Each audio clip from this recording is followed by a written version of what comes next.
नमस्कार, मैं आपके साथ विभा उपाध्याय। पाकिस्तान को 200 करोड़ का झटका लगा है। जी हां, अब आपके मन में ये सवाल उठेगा कि आखिर इस वक्त ऐसा क्या हुआ कि पाकिस्तान को 200 करोड़ का ये झटका लग गया। तो भारत और पाकिस्तान के बीच जिस तरीके से माहौल इस वक्त बने हुए हैं, इसकी शुरुआत पिछले महीने भारत जम्मू कश्मीर के पहलगाम में हुए आतंकी हमले के साथ ही शुरू हो गई थी। पाकिस्तान के द्वारा किए गए पहलगाम में आतंकी हमले से 26 निर्दोष पर्यटकों की जान गई।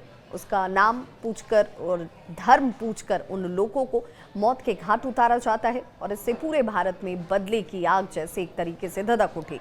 भारत ने पाकिस्तान के इस नापाक हरकत का मुंहतोड़ जवाब भी ऑपरेशन सिंदूर के जरिए दिया।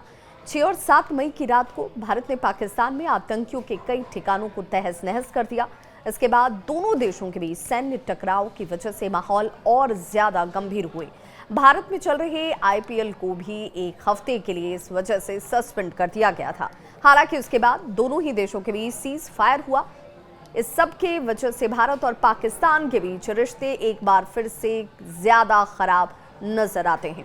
हिंदुस्तान हर जगह पाकिस्तान का विरोध कर रहा है और इसी वजह से अब इंडियन क्रिकेट लेवल पर भी पाकिस्तान का विरोध करने पर पूरी तरह से साफ अग्रसित नजर आता है। इंडियन एक्सप्रेस की रिपोर्ट के अगर हवाले से बात किया जाए तो उसके मुताबिक भारत पाकिस्तान के बीच हाल ही में हुए जिस तरीके से तकरीबन 2 से ढाई दिनों के संघर्ष के बाद बीसीसीआई ने आने वाले महिला इमर्जिंग टीम्स एशिया कप्स और मेंस एशिया कप 2025 से अपना नाम वापस ले लिया है। यानी इन दोनों ही प्रतियोगिताओं में भारतीय टीम अब हिस्सा नहीं लेने वाली है। बता दें कि मेंस एशिया कप इस बार भारत में होना था, लेकिन भारत के हाथ खींचने के बाद अब ये टूर्नामेंट रद्द भी हो सकता है, क्योंकि अधिकांश प्रायोजक जो हैं वो हिंदुस्तान से ही हैं। आपको ये भी बताते चलें कि एशिया कप का पिछला संस्करण 2023 में वनडे फॉर्मेट में खेला गया था और इसकी मेजबानी पाकिस्तान के पास थी, लेकिन भारत ने पाकिस्तान जाने से इनकार कर दिया था, जिस वजह से टीम इंडिया के सभी मैच श्रीलंका में हाइब्रिड मॉडल के तहत खेले गए थे। इससे पाकिस्तान को बड़ा नुकसान झेलना पड़ा था।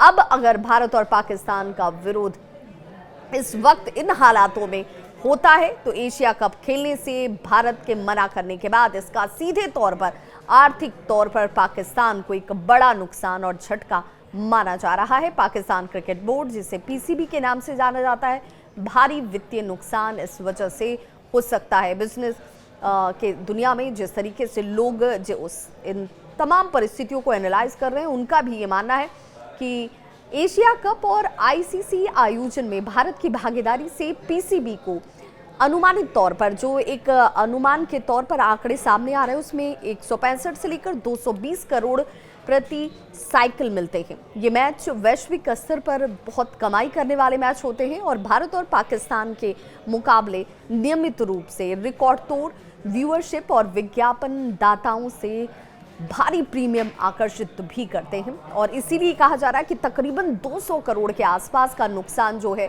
वो पाकिस्तान को उठाना पड़ सकता है। एशिया कप 2024 और वहां से लेकर अगर पूरे संस्करण की बात की जाए तो अधिकार सोनी पिक्चर्स नेटवर्क्स इंडिया को $170 मिलियन की भारी राशि में बेचे गए हैं, जिसका मुख्य वजह भी भारत की भागीदारी ही थी और टूर्नामेंट के सबसे बड़े आकर्षण जो है वो भारत के बिना इस सौदे पर फिर से किसी तरह की बातचीत जो है वो होती हुई दूर दूर तक अभी फिलहाल नजर नहीं आती है और इसकी कीमत काफ़ी कम हो सकती है अगर भारत इससे अपना नाम वापस ले लेता है।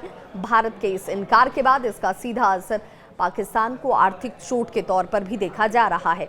राजस्व का एक पुल कमजोर जो है वो जरूर नजर आता है कि इस वजह से हो सकता है पीसीबी का हिस्सा कम हो जाएगा। वर्तमान में प्रत्येक पूर्ण एसीसी सदस्य को प्रसारण आय का 15% मिलता है और इसीलिए ये मानकर चला जा रहा है कि इस बार इस नुकसान से पाकिस्तान को गहरी चोट लगने वाली है।